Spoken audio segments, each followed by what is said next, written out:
Stikbold is one of those games that can only come from a game jam, really.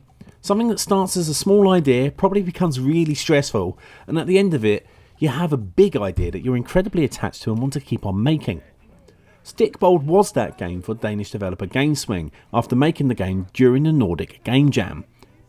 It's Dodgeball, but not quite, as we follow the team of Bjorn and Jerome in their mission to recover their kidnapped opponents for the next Stikbold tournament. Why? Because Bjorn has the hots for one of them, and love conquers all, even round balls of minor bruising doom. Got it? Good. In a tire that you probably haven't seen since an 80s repeat of A Question of Sport, our characters travel all over this zany world, where in their rescue mission attempts they'll come upon a roundabout, a beach, an oil rig, and hell. Alone or in co-op, you go through the game using your twin sticks to aim your shots and move around to avoid environmental dangers like a bus or a whale. The gameplay is pretty simple. Aim, shoot and dodge your way through the levels, completing side challenges as you go and unlocking said levels and characters for the quick play match mode at the end.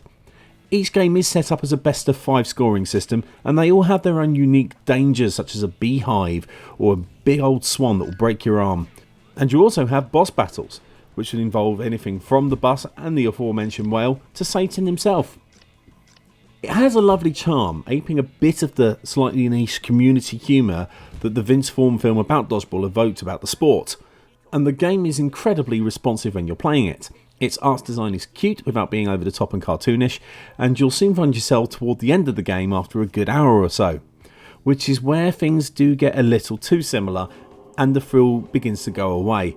The characters have this quaint little clipping about them. After a while you ignore any of that and find everybody looking very similar. After all, these are just skins, so whilst you can unlock them, none of the characters actually add much to your playthrough or competition. This is a game born of a single idea, made reality very quickly, but a few extra things like some power-ups or character unique skills would have spiced up the competition play for the 4-player modes. Thankfully though, the game is pretty solid throughout, with interesting ways to combat an enemy or a boss. A good teammate AI as well, with seamless auto switching if you are downed, and an easy mechanic for allowing people to come in and play the game, as well as picking up your teammates.